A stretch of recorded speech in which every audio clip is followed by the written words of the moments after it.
Buenas tardes, no sé si se me escucha bien. Yo soy la doctora Emilce María, médica pediatra del Servicio de Urgencias y Emergencias del Hospital Castro Rendón.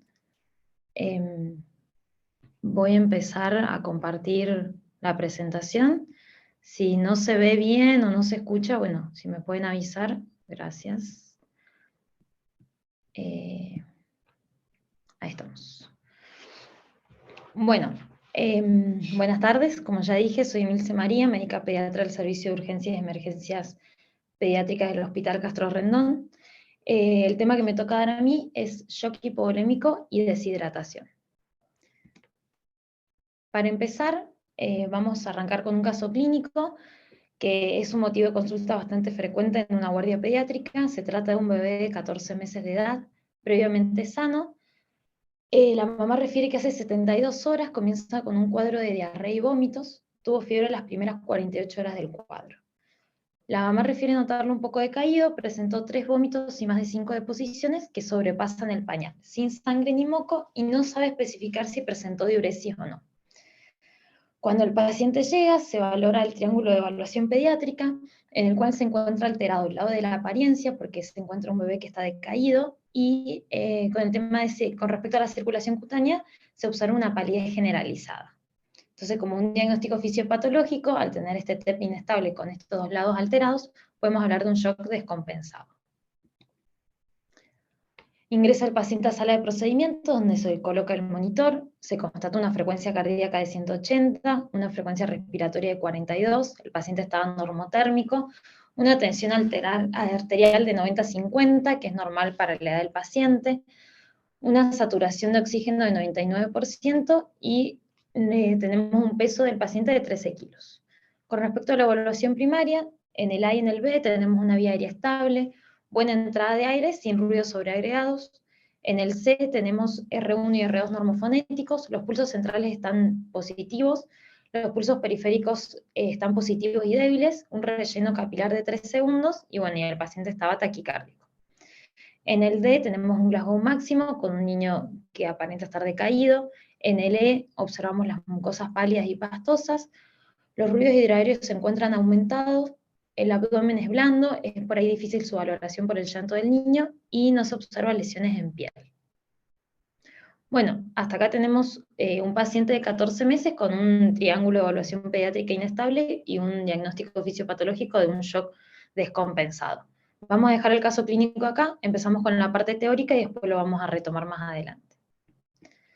Bueno, para empezar vamos a definir lo que es el shock. El shock tenemos diferentes definiciones. La Sociedad Española de Urgencias Pediátricas, en su tercera edición del 2019, lo define como un síndrome agudo que se caracteriza por una insuficiencia circulatoria generalizada, con perfusión tisular insuficiente para satisfacer las demandas de los órganos y tejidos vitales. El PALS lo define como un estado fisiológico caracterizado por una perfusión tisular inadecuada para satisfacer el requerimiento metabólico y oxigenación tisular. Con diferentes palabras, la definición es la misma y lo más importante es que existe un desbalance entre la oferta y la demanda de oxígeno.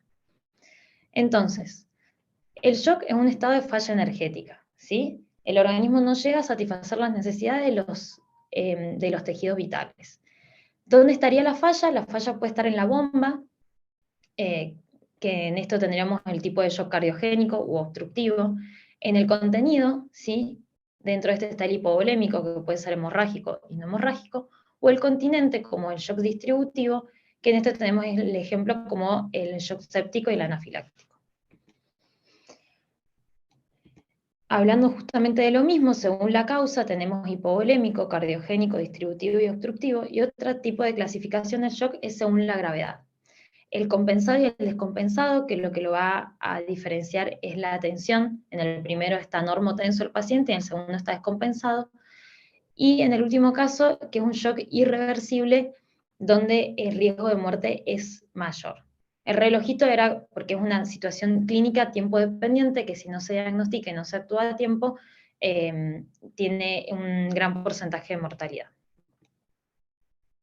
Bueno, el shock hipovolémico, que es el que vamos a hablar hoy, es el tipo de shock más frecuente en pediatría. Se produce como una consecuencia de una pérdida significativa y generalmente rápida de volumen circulante. Las causas pueden ser por hemorragias, por pérdida de líquido como iones, como los vómitos y la diarrea, aporte insuficiente, generalmente en los pacientes más pequeños, o pérdida relativa por creación de un tercer espacio, como puede pasar en los grandes quemados. Del que nosotros vamos a hablar ahora es del shock hipovolémico no hemorrágico por deshidratación. Sabemos que en todo el mundo el shock hipovolémico por enfermedades diarreicas es una de las causas de muerte más frecuentes entre los niños menores de 5 años. Como para ubicarnos, empezar a hablar ya de la fisiopatogenia del shock, dijimos que es un aporte insuficiente de oxígeno, ¿sí? Entonces, al disminuir el aporte de oxígeno, el metabolismo celular pasa de ser un metabolismo aeróbico a un metabolismo anaeróbico, ¿sí? Si esto se mantiene en el tiempo, produce un daño celular irreversible con apoptosis celular.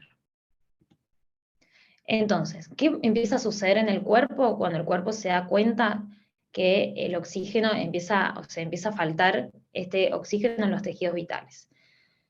Aumento de adrenalina y noradrenalina, con lo cual aumenta la contractilidad del miocardio y el tono vascular. Aumento de los glucocorticoides y de la glucemia. Acá se corrieron las flechas, pero bueno, aumento de los corticoides y de la glucemia.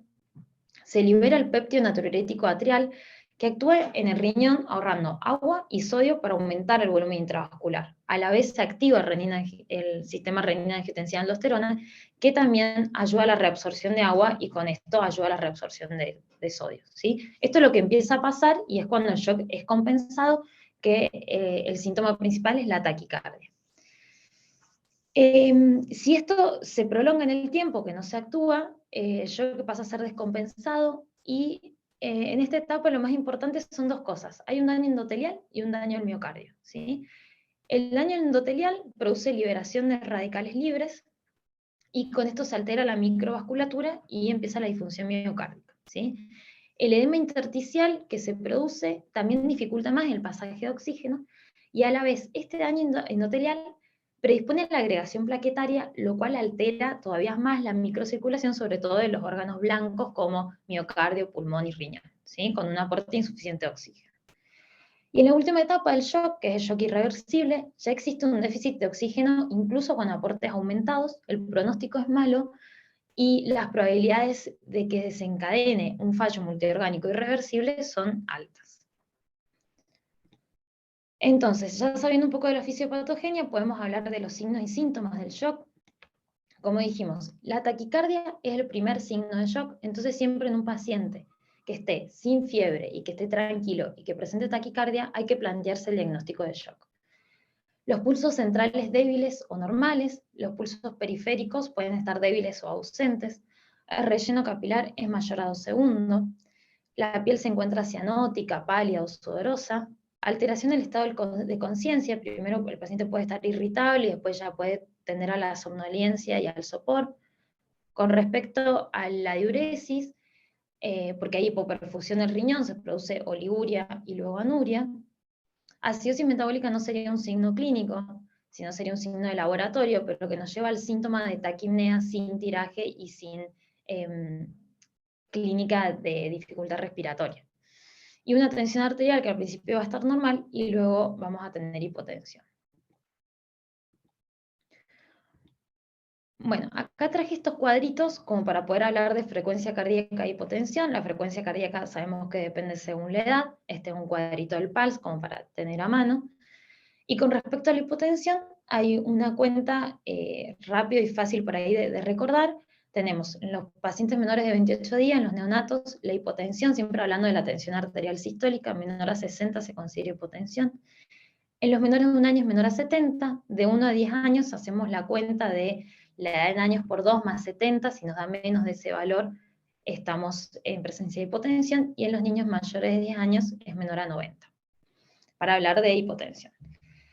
Bueno, y acá un concepto muy importante, el índice de shock. El índice de shock es una cuenta simple que se saca la frecuencia cardíaca sobre la tensión arterial sistólica. Hay varios estudios, no se ha llegado a definir un valor de normalidad. Algunos estudios dicen menor a 1, otros dicen menor a 0,7, pero lo importante es que vamos a tener un valor objetivo que nos va a ayudar a controlar si el paciente está respondiendo a nuestro tratamiento o no. Entonces, al llegar el paciente a la guardia, sacamos el índice de shock con los signos vitales que tenemos apenas llegue, y después lo vamos a volver a sacar a medida que vamos instaurando el tratamiento, ¿sí? Si el índice de shock empieza a disminuir, porque la frecuencia cardíaca disminuye y la tensión arterial aumenta, o la tensión arterial se mantiene normal si no está hipotenso, este índice va a empezar a disminuir y nos va a hablar de una mejoría de nuestro paciente. Bueno, con respecto a los métodos complementarios, el diagnóstico de shock es un diagnóstico clínico, ¿sí? Una vez que se comienza con el tratamiento, que es la fluidoterapia, que ahora lo vamos a hablar, se debe tomar laboratorio, ¿sí? ¿Qué vamos a pedir en el laboratorio? Vamos a pedir gases en sangre. Sabemos que acá podemos encontrar una acidosis metabólica por aumento del ácido láctico, esto de que hablamos al principio, que el metabolismo de ser aeróbico pasa a ser anaeróbico y se empieza a acumular el ácido láctico. La glucosa en los pacientes con shock hipovolémico por gastroenteritis, o sea, los que no son hemorrágicos, tienen riesgo de tener hipoglucemia. Con respecto a los electrolitos, esto va a variar. En el sodio va a depender del tipo de pérdida, si se perdió tanto agua como sodio, o si se perdió más uno que el otro, de la secreción de la hormona antidiurética y de la reposición previa de líquidos. El potasio se va a ver afectado por la pérdida de líquidos, también por el tipo de pérdida de líquidos y el grado de acidosis. Hay que recordar que cuando tenemos acidosis, el potasio tiende a salir de la célula. Con respecto a la creatinina, es importante medir la creatinina porque junto con el control de la diuresis vamos a poder detectar una falla renal de forma aguda, ¿sí? De forma rápida, perdón. Y el ácido láctico, bueno, esto de que hablamos, hay varios estudios donde dicen que el ácido láctico podría ser útil en la evaluación inicial del shock hipovolémico y se sospecha hipoperfusión cuando su valor es mayor a 2. Con respecto a los estudios de imágenes, esto es más que nada para el shock hipovolémico de tipo hemorrágico. La radiografía de tórax lo podemos pedir en los pacientes con un shock hipovolémico que no mejoran tras la administración de 3 bolos de solución fisiológica, en total 60 mililitros kilo. Y la ecografía y la tomografía son en los casos de chicos con traumatismo, donde podemos hacer un ecofast para buscar líquido libre en el abdomen y en el pericardio, y una tomografía. También las últimas guías, lo que se habla es la ecografía al lado del paciente, que nos va a evaluar rápidamente la función cardíaca y el estado de la volemia. Pero bueno, sin embargo, requiere entrenamiento para su correcta aplicación e interpretación. Bueno, con respecto al tratamiento. El shock hipovolémico, como dijimos al principio, es una situación clínica tiempo dependiente, por lo cual es de suma importancia el reconocimiento precoz de la causa y el tratamiento específico. ¿Cuáles son los objetivos del tratamiento? Optimizar el contenido de oxígeno de la sangre, restaurar rápidamente el volumen efectivo circulante, reducir la demanda de oxígeno, corregir los trastornos metabólicos y aumentar la contractilidad cardíaca y la tensión arterial con drogas inotrópicas. Entonces ahora vamos a desarrollar cada objetivo del tratamiento. Como dijimos, optimizar el contenido de oxígeno de la sangre. Hay que colocar aporte de oxígeno con un AFIO al 100% y mantener la oxigenoterapia hasta que el paciente salga del shock. La indicación de oxígeno no depende de la oximetría de pulso. Como segundo objetivo, restaurar rápidamente el volumen efectivo circulante, ¿sí? Para esto necesitamos contar con con 2 accesos vasculares, ¿sí? Por lo menos uno, lo ideal serían 2. Si no se logra en el primer minuto o luego de 3 intentos, se debe colocar una vía intraósea. ¿Qué solución vamos a usar para el paciente? Se deben administrar cristaloides, isotónicos, ya sea solución fisiológica o Ringer lactato, a 20 mililitros kilo, en bolos infundidos velozmente, y esto es súper importante. El tiempo es de 5 a 20 minutos, pero si estamos ante un shock descompensado, sí o sí va a tener que ser 5 minutos, y si estamos en un shock compensado, bueno, ahí sí pueden ser hasta 20 minutos, pero no más de eso, ¿sí? Entonces se pueden usar jeringas, presurizador, o más casero, estar apretando el suero para que infunda de forma rápida. Se repite según sea necesario, hasta 3 veces en pacientes que no mejoran y que no presentan signos de sobrecarga. Yo cada vez que administro un bolo de 20 mililitros kilo, tengo que revalorar al paciente, no solo para saber si salió del shock o no, si mejoran sus signos vitales, sino buscar signos de sobrecarga, como hepatomegalia, los crepitantes, un tercer ruido, tos o disnea súbita.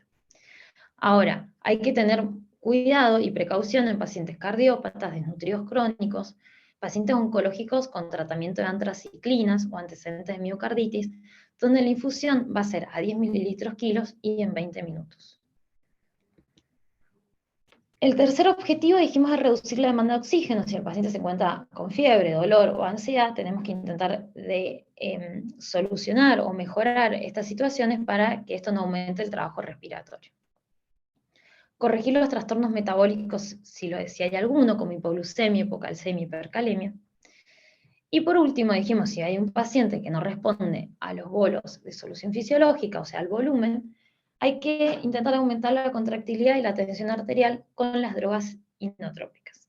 Sabemos que en los niños con shock hipovolémico el problema no sería cardiológico, entonces no es que esté indicado sistemáticamente los agentes vasoactivos, sino que sería un niño que por falta de volumen vascular debería responder a la expansión con volumen, ¿sí? Entonces no es que sistemáticamente lo vamos a usar.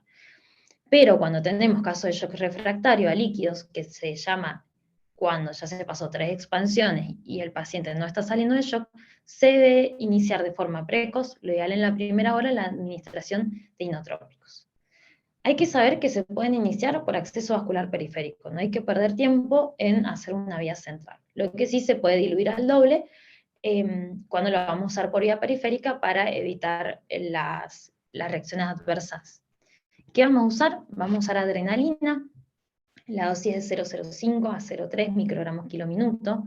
El goteo de adrenalina se calcula peso por 0,6, esto me da los miligramos de adrenalina, y se debe diluir hasta 100 mililitros de dextrosa, al 5%. ¿Sí? Esto goteando a 1 mililitro hora, que se dice 1 igual a 0,1, la dosis que le estamos administrando al paciente es 0,1 microgramos kilo minuto. Entonces, como para hacer un repaso de lo que hablamos, y más que nada del tratamiento. Ante un shock hipovolémico no hemorrágico, lo primero que vamos a hacer es valorar la vía aérea, ventilación, administrar oxígeno, canalizar y colocar un monitor. Vamos a empezar con la reposición de volumen, solución fisiológica o Ringer a 20 mililitros kilo en 5 a 20 minutos en bolo. Si presenta mejoría, ¿cómo vamos a ver la mejoría? La tensión arterial aumenta y la frecuencia cardíaca desciende, o sea, el índice de shock ha mejorado y mantiene una diuresis mayor a 0,5 a 1 mililitro kilo hora. Vamos a intentar establecer la etiología y reevaluarlo al paciente frecuentemente. Ahora, si tenemos un paciente que no mejora, hay que valorar pérdidas mantenidas, glucemia, electrolitos, esto dijimos de otras causas que nos pueden hacer que el paciente no empiece a mejorar con el primer bolo. Se repite el bolo, siempre controlando que no hayan signos de sobrecarga de volumen. Y si no presenta mejoría, hay que considerar también que estemos ante un shock de otra causa y que no sea un shock hipovolémico, ¿sí? Que sea un sangrado oculto, que tenga un neumotórax, un derrame pericárdico, que estemos ante una sepsis, ¿sí? Si descartamos todo esto y confirmamos que estamos en un shock hipovolémico no hemorrágico, la indicación es empezar con inotrópicos, como habíamos hablado, la adrenalina. Bueno, entonces volviendo al caso clínico. Yo hice un resumen acá, que dijimos que teníamos un niño de 14 meses, con un cuadro de gastroenteritis aguda, que pesaba 13 kilos, que se encontraba taquicárdico, con 180 latidos por minuto, un relleno capilar de 3 segundos, mucosas pastosas, normotenso, y sacando el índice de shock, dio 2, ¿sí? Tenemos el diagnóstico entonces de un shock hipovolémico compensado porque el paciente está normotenso, producto de una deshidratación. Entonces los pasos a seguir es colocar el oxígeno al 100%, buscar 2 accesos vasculares, se le colocó solución fisiológica 20 mililitros kilo, que eso para su peso le da 260 mililitros en bolo. Se fueron encontrando los signos vitales y los signos de deshidratación y se solicitó el laboratorio. Paciente con mejoría de su estado general, el índice de shock desciende a 1,4 y bueno, y el niño continúa en observación y se debe calcular con qué plan de hidratación parenteral debe seguir este paciente, que bueno, es el tema que sigue, que vamos a hablar de deshidratación y qué plan le vamos a dejar. Bueno, deshidratación. Bueno, la deshidratación es la pérdida del agua del organismo generalmente acompañada de solutos, ¿sí? Hay que tener en cuenta que el metabolismo hidrosalino de los niños tienen características específicas que lo diferencian de los adultos, ¿sí? Esto hace que tengan más riesgo de deshidratación. Los 3 factores más importantes son mayor porcentaje de agua corporal por kilo de peso, con predominio del espacio extracelular, entonces tienen más capacidad para perder agua, mayor recambio diario de agua y electrolitos, por lo tanto tienen más posibilidades de hacer un desequilibrio hidrosalino, y una inmadurez renal para eliminar orinas concentradas. Los pacientes con mayor riesgo de deshidratación grave son los pacientes menores de 1 año, sobre todo los menores de 6 meses, niños que tienen pérdidas muy intensas, más de 6 deposiciones día o más de 3 vómitos por día, y niños con signos de malnutrición.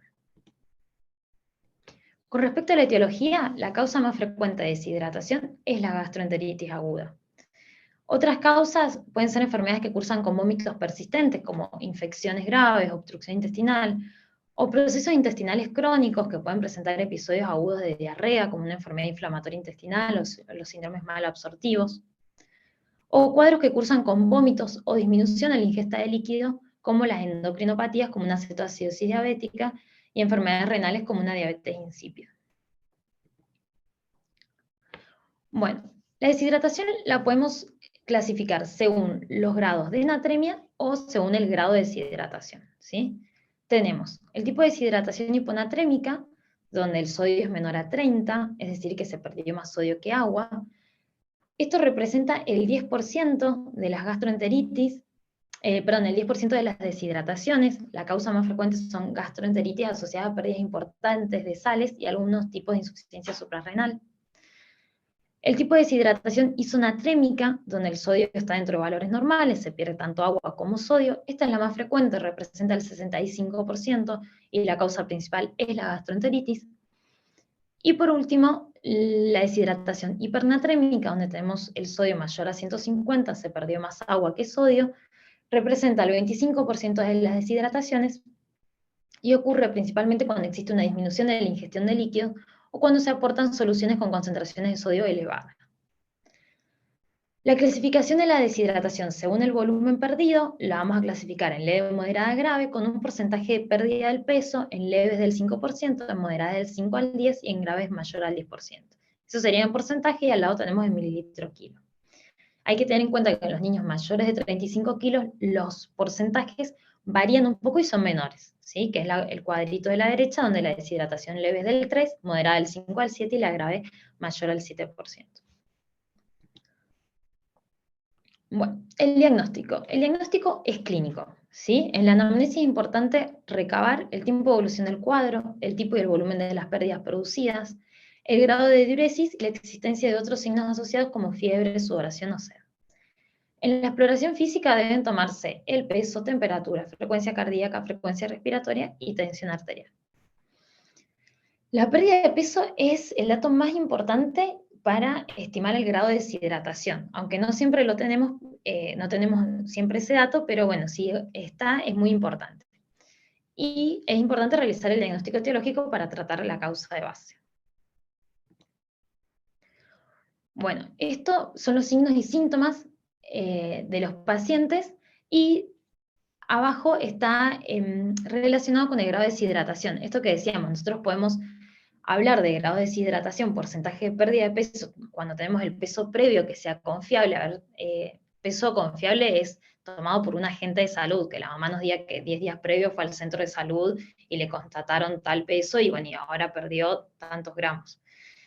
Si es aproximado, la madre cree o no lo recuerda bien, no sería confiable, y nos conviene guiarnos por los signos y síntomas y así poder sacar el porcentaje de deshidratación. Esta es la tabla con los signos y síntomas, y después esta es otra tabla que también las relaciones más o menos, los signos y síntomas que considera son parecidos.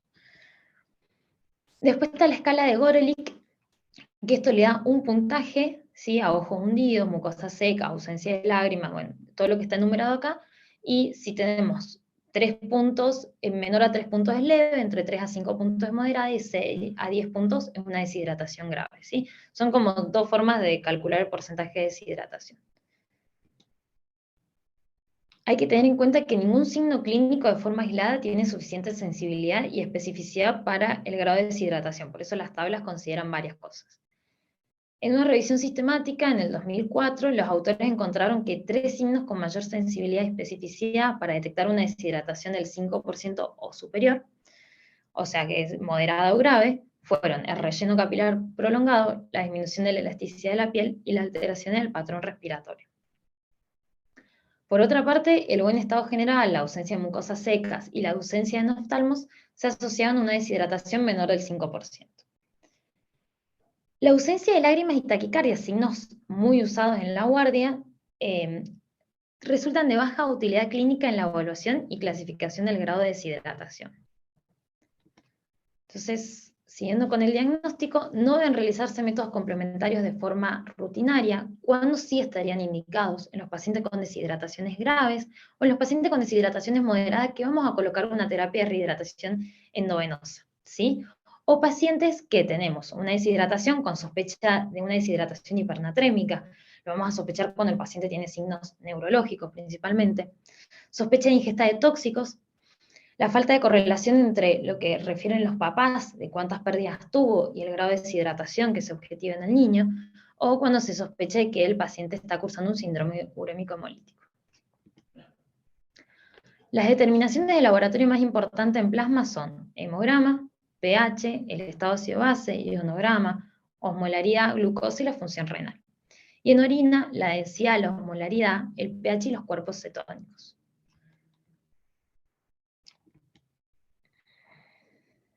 Bueno, ya hablamos de diagnóstico, en diagnóstico hablamos un poco de la clínica de la deshidratación, vamos a hablar del tratamiento, ¿sí? Yo quiero aclarar que acá vamos a hablar siempre de tratamiento en una deshidratación que va a ser hiponatrémica o isonatrémica, que son las más frecuentes, pero más que nada de la isonatrémica, que es la más frecuente en pediatría, porque las alteraciones del sodio se va a hablar el miércoles que viene.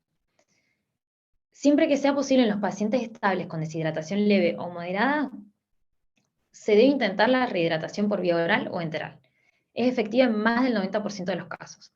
Se sabe que no es la más usada en las guardias porque lleva mucho más tiempo, no solo de hablar, de explicar a los papás, sino tiempo de observación del paciente en la guardia, pero es lo que se recomienda, ¿sí? Se ha demostrado que además de ser más fisiológica, permite una recuperación más rápida y tiene menos recaídas y complicaciones. ¿Cuándo está contraindicado la rehidratación por vía oral? En las deshidrataciones graves, en la inestabilidad hemodinámica, el estado mental alterado, la presencia de hilio intestinal, sospecha de abdomen agudo, o un trastorno subyacente que limita de forma importante la absorción intestinal, como el intestino corto. La vía endovenosa estará indicada cuando no se consiga la tolerancia oral, o esté contraindicada la rehidratación oral, o se trate de una deshidratación grave. Entonces, en tratamiento vamos a ir viendo por parte, primero, rehidratación oral, dentro de la cual hay dos fases, la fase de rehidratación inicial y la fase de mantenimiento. Y en segundo lugar, la rehidratación endovenosa, que vamos a hablar de la rehidratación endovenosa rápida y la rehidratación endovenosa convencional. Bueno, entonces empezando por la rehidratación oral, la fase de rehidratación inicial. Se basa en la administración del déficit de agua y electrolitos en forma de soluciones de rehidratación oral. O sea, ahora lo que tenemos que hacer es darle al paciente lo que ya perdió, ¿sí? ¿Cómo se administra? Pequeñas cantidades de 5 a 10 mililitros de forma frecuente, cada 3-5 minutos, y la cantidad se irá aumentando según la tolerancia. Cuánto de líquido le vamos a administrar va a depender del grado de deshidratación. Si estamos ante una deshidratación leve del 3 al 5%, son entre 30 a 50 mililitros kilo, y si estamos ante una deshidratación moderada, del 5 al 10%, son de 50 a 100 mililitros kilo. El tiempo de reposición total es entre 4 a 6 horas, pero si estamos ante una deshidratación hipernatrémica, el tiempo tiene que ser un poco más extenso, entre 8 a 12 horas. Si se comprueba que el paciente tiene buena tolerancia, en 1 a 2 horas de observación se podría enviar al domicilio, ¿sí? Mientras estamos con el tratamiento, si el paciente presenta algún vómito, se puede hacer una pausa de 20 minutos y reiniciar la rehidratación oral. Si los vómitos persisten, se recomienda usar antieméticos como el ondansetron a 0,15 miligramos kilo, ¿sí? Y esperar 15 a 30 minutos para reiniciar la rehidratación oral. Otra opción en los niños con vómitos es la administración por débito continuo con sonda nasogástrica. Bueno, ¿qué vamos a usar para la rehidratación oral? Se usan las sales de rehidratación oral, que estas son las recomendadas por la OMS. Hay algunas que traen un poco menos de sodio.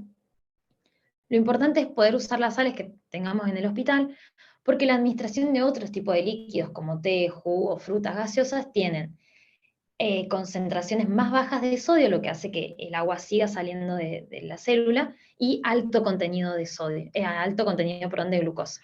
Por eso tiene una inadecuada proporción sodio-glucosa y no se recomienda. La segunda fase de la rehidratación oral sería la fase de mantenimiento. Ya pudimos reponer lo que había perdido el paciente, ahora vamos con la fase de mantenimiento, ¿sí? Entonces esto consiste en la administración de las pérdidas mantenidas que se produce por los vómitos y las heces. De forma práctica se repone de 5 a 10 mililitros kilo por cada deposición líquida, o 75 mililitros en pacientes con pesos menores a 10 kilos, o 150 en pacientes con pesos mayores a 10 kilos, y 2 a 3 mililitros kilo por vómito, sin sobrepasar los 150 mililitros kilo día. Aparte de esto, se puede ofrecer agua libre en caso de necesidad. Durante la fase de mantenimiento se reinicia la alimentación lo más precozmente posible. La lactancia materna no tiene restricciones, y los pacientes que toman leche de fórmula se debe reanudarla normalmente, evitando diluciones, hacer diluciones extra porque son ineficaces y hipocalóricas. Y en los niños que tienen una alimentación variada deben mantener una dieta normal.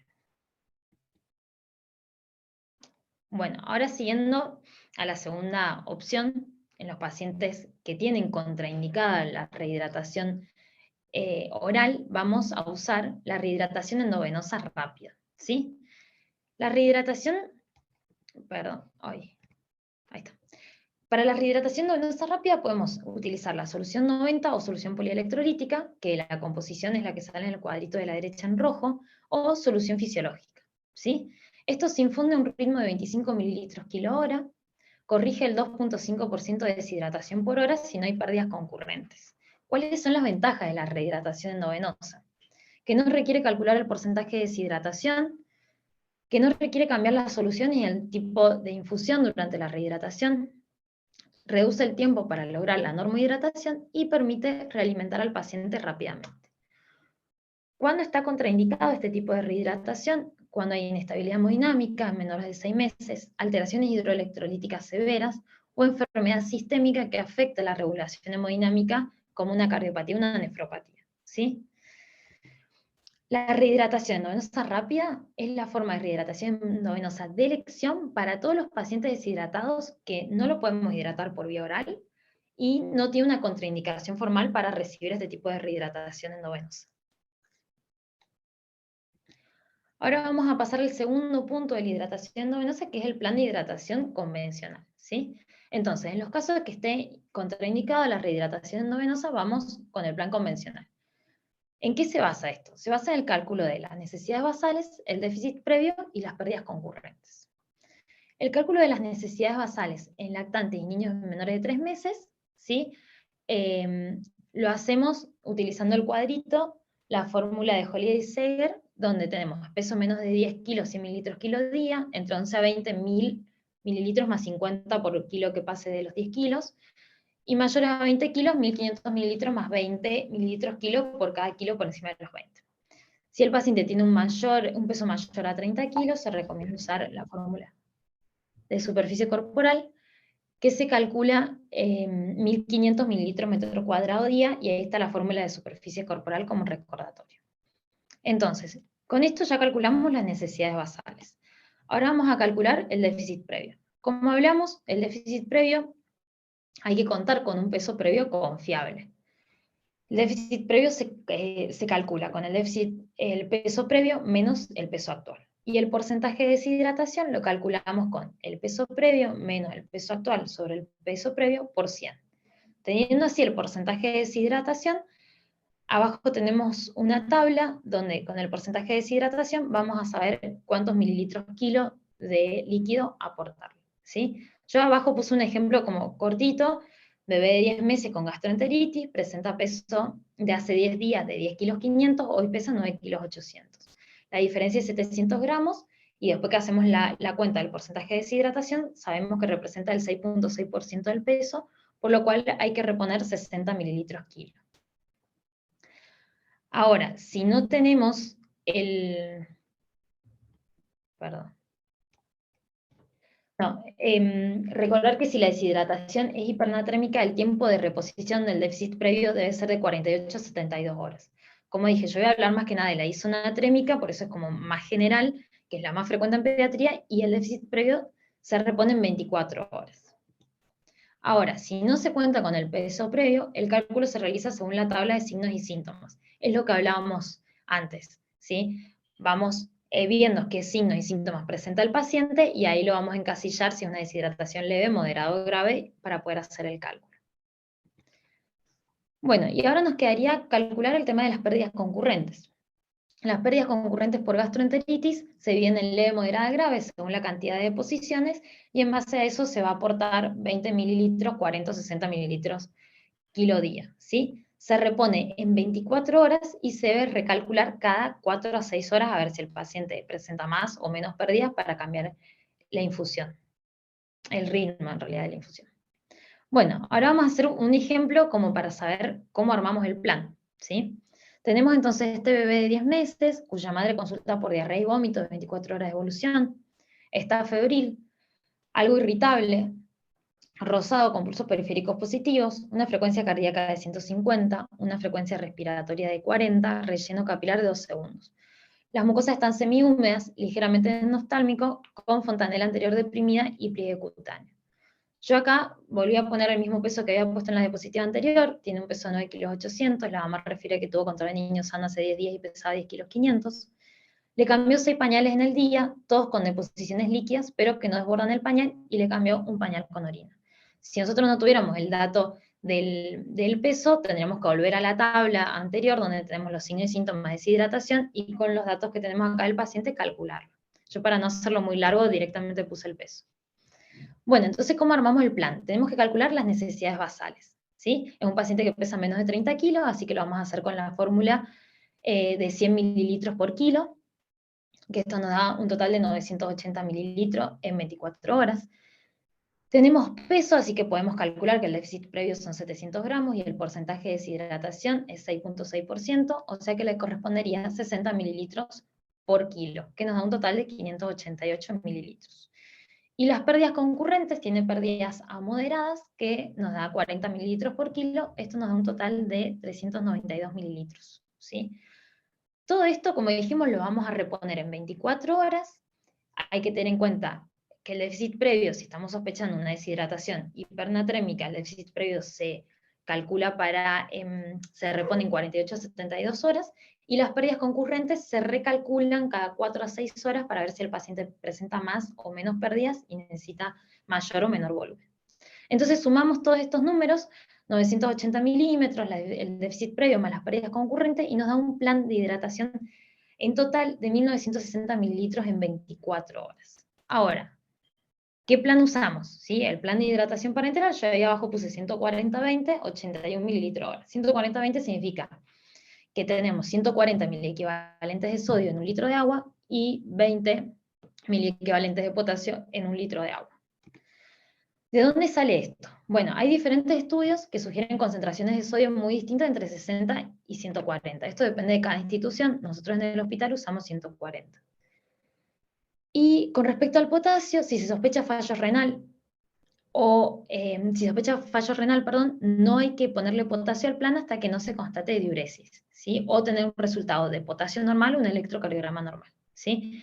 Si el paciente presentó diuresis en las últimas horas, se debe comenzar con una concentración de potasio entre 20 a 40.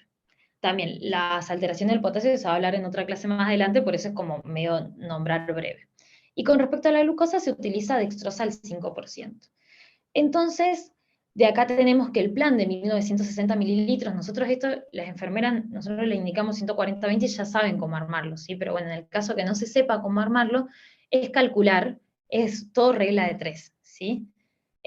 Si sabemos que 140 miliequivalentes hay en 1000 mililitros, en 1960 mililitros, X, igual que con el potasio. Siempre hay que tener en cuenta que la ampolla de potasio sea 1 o 3 molar, porque eso va a cambiar. Bueno, y después lo dividimos en 24 para poder... Entonces estábamos en cómo armamos el plan, que por lo que me dijeron ya habíamos hecho todos los cálculos. Habíamos explicado esto de qué solución usamos, que es la de 140-20, que significa que hay 140 miliequivalentes en 1000 mililitros, 140 miliequivalentes de sodio y 20 miliequivalentes de potasio en 1000 mililitros, ¿sí? Estas cuentas salen de que hay diferentes estudios. Antes las concentraciones de sodio que se usaban eran muy bajas, se estudió que entre 60 y 140 miliequivalentes es lo recomendado, y en nuestro hospital usamos 140.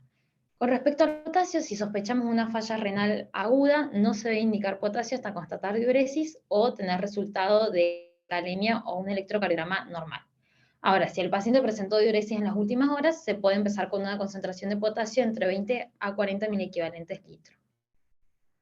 Y la glucosa utilizamos dextrosa al 5%.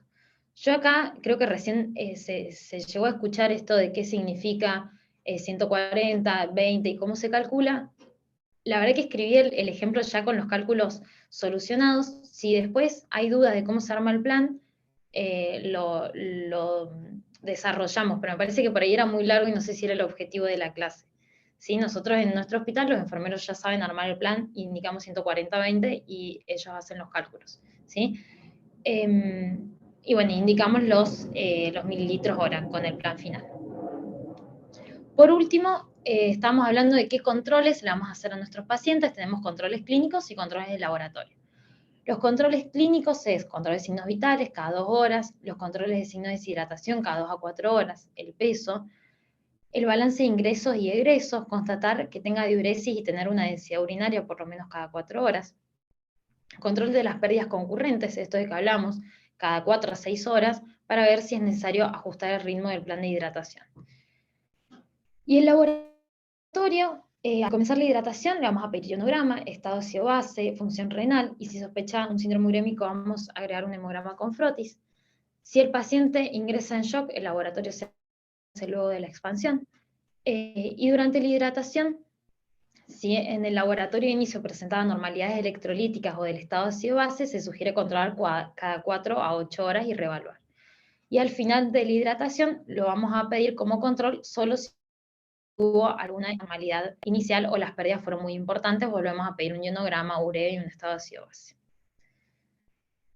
Bueno, creo que eso es todo. Esa es la bibliografía. Y bueno, gracias.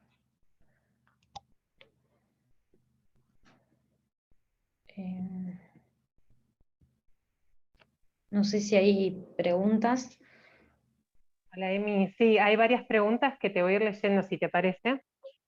Una de Dale. las preguntas surgió más al principio de la clase, cuando hablaste más de shock en general, y preguntaban si, con respecto a cuando hacemos la adrenalina para una vía periférica, que es como normalmente lo vamos a hacer en emergencias, y en general todos, creo, los que estamos acá presentes, tenemos la posibilidad de hacer, dado que en general no tenemos el hábito para hacerlo, para poner una vía central, ni hacerlo en forma intraósea.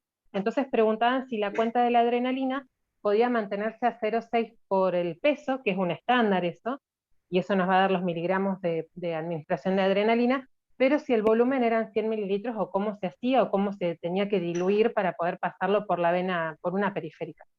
Bien, el riesgo de pasar la adrenalina por vía periférica es el tema de la vasoconstricción local que puede llegar a ser y la necrosis de la zona.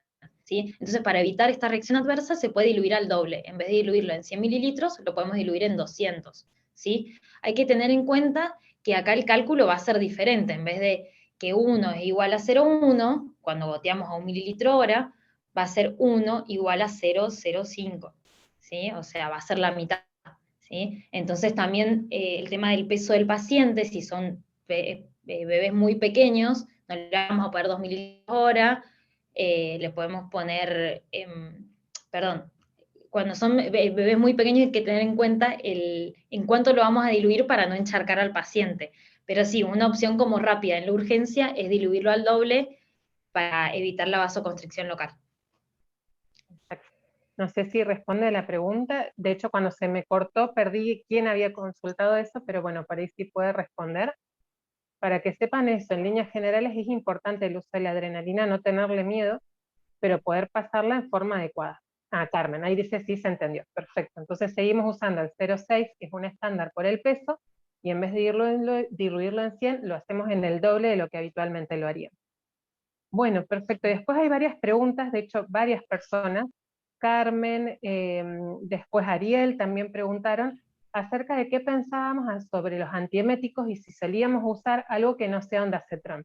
Y yo creo que esto tiene que ver con algo que todos sabemos, que en la práctica usamos mucho Reliberan, o en todas partes se usa Reliberan, y a veces es como que decirlo abiertamente parece como que estamos diciendo mala palabra. Bueno, no sé, si vos querés contarles un poco que, si sirve, si no sirve, si lo podemos usar, si lo usamos o no. La verdad que en la práctica se usa bastante, porque inclusive nosotros, estando como en un hospital grande, no siempre tenemos ondansetron. Yo creo que en el interior, no sé si van a contar con ondansetron, usamos mucho la metoclopramida, pero bueno, sabemos que la metoclopramida lo que hace es aumentar la velocidad del vaciado gástrico, ¿sí? Por eso no está como tan recomendada, pero a los fines prácticos es algo que usamos bastante, es verdad. Sí, tal cual, tal cual. De hecho, para que sepan, el ondansetron, incluso para nosotros en nuestro hospital y en la provincia, solamente está avalado para el uso de los pacientes oncológicos cuando tienen vómitos. Entonces nos cuesta mucho poder acceder al ondansetron, a pesar de que hay muchos estudios que dicen que es el antiemético ideal para un niño. Pero bueno, tenemos grandes problemas todavía en eso. Bueno, no sé si Carmen Ariel les respondimos la pregunta. Después acá hubo preguntas si usamos domperidona. ¿Metoclopramida o domperidona? Pregunta. Nosotros usamos metoclopramida. Yo lo que intenté fue poner lo que dicen las guías, por ahí después llevarlo a la práctica y a nuestra realidad, pero lo que dicen las guías, la del Garrahan y la Sociedad Española de Pediatría recomiendan el ondansetron. Después está bueno las posibilidades que tenemos en cada institución. Claro, tal cual. Tal cual, pero bueno, para que sepan y que no se asusten el resto, es cierto que el Reliberan sigue estando a mano y está en todos los estantes y cajones de las guardias.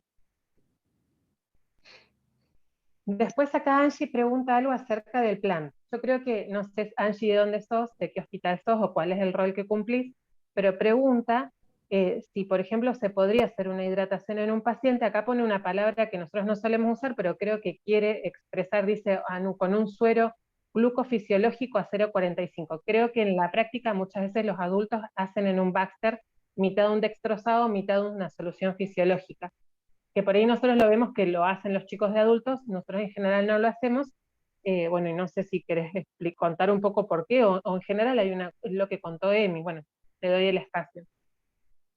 No, sí, esto no está recomendado por esto, o sea, estos estudios previos de que la idea es colocar un líquido que sea lo más parecido al plasma para evitar las alteraciones hidroelectrolíticas o aumentarlas o producirlas por la misma hidratación endovenosa.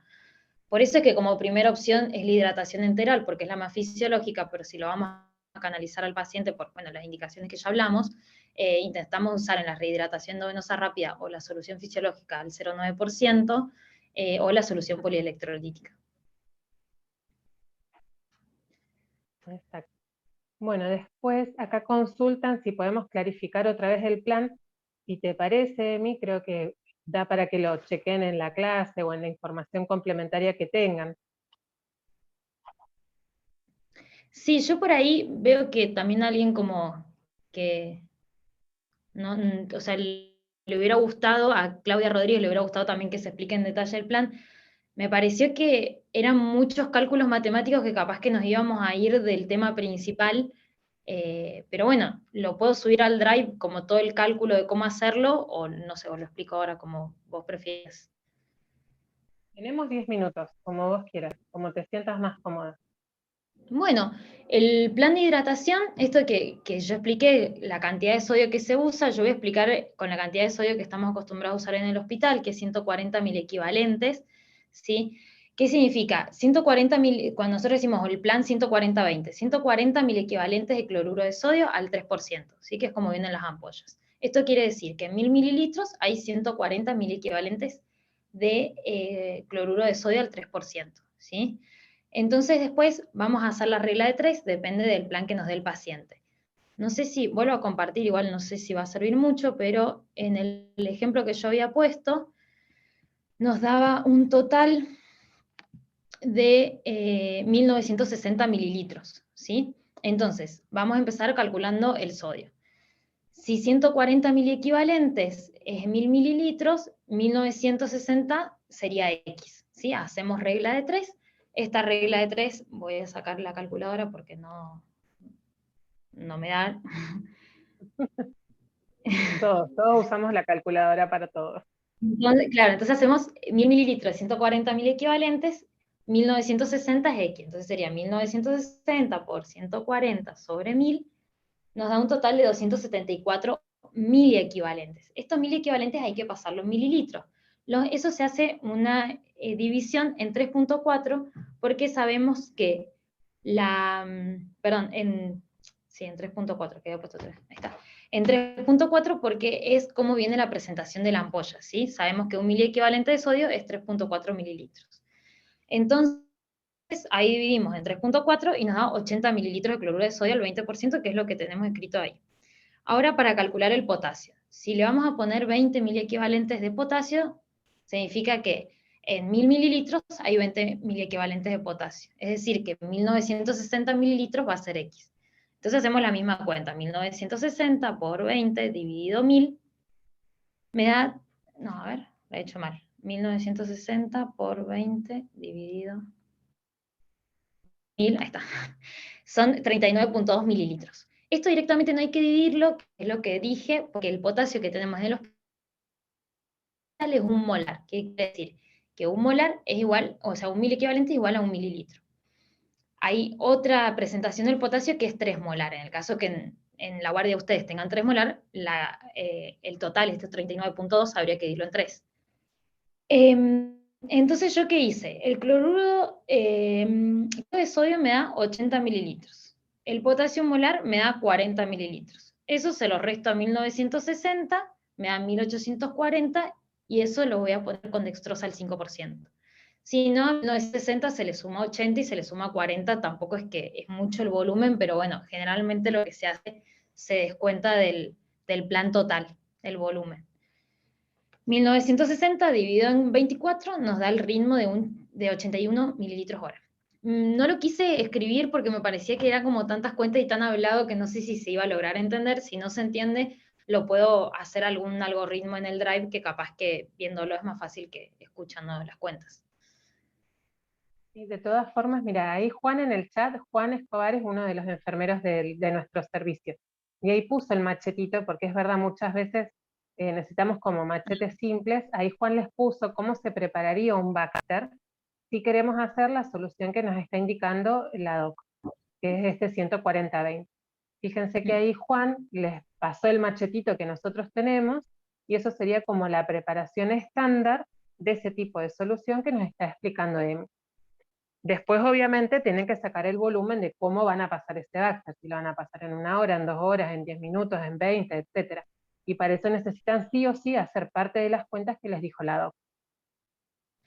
Claro, yo para simplificar me hablé del volumen que le íbamos a pasar al paciente en 24 horas, pero es verdad que después tenemos la cantidad de dextrosa, siempre vienen de 500 mililitros cada sachet, entonces es la cuenta más rápida que tienen los chicos de enfermería. En 500 le ponen tanto de sodio, tanto de potasio, y eso le da la solución 140-20. Gracias, Juan, por el machete. Bueno, Bueno, y creo después que está hemos contestado. los chicos deben saber también Juan debe tener capaz que a mano el machete ¿cómo es que se llama? De la solución polielectrolítica, que no sé si es muy usada en otras instituciones. Yo puse la composición ahí como media chiquita y medio rápido para nombrar, que después la podemos subir al Drive, pero también es una solución que usamos bastante en la rehidratación endovenosa y vemos que los chicos mejoran de forma rápida.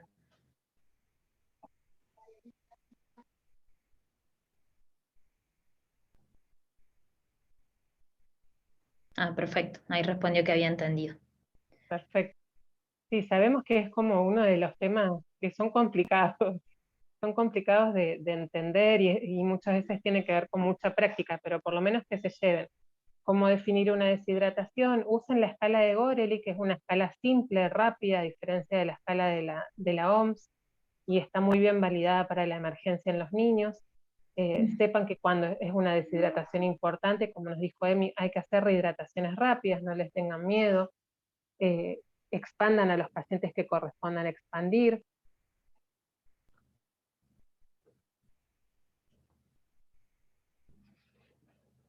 Bueno, y después sí les estaremos subiendo toda la información que nos adjunte Emi. Sí, porque ahí una persona puso que entendería mejor en el Drive si por ahí las cuentas mejor es verlas escritas que verbal.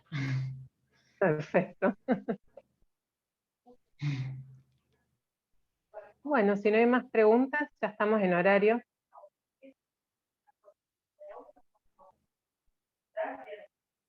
No, perfecto. Bueno, muchas gracias, Emi. Hermosa la clase. Bueno, me alegro que les haya gustado y después subo todo al Drive entonces. Perfecto, Gracias por buenísimo. la Muchas gracias. atención. Adiós. Hasta el próximo miércoles.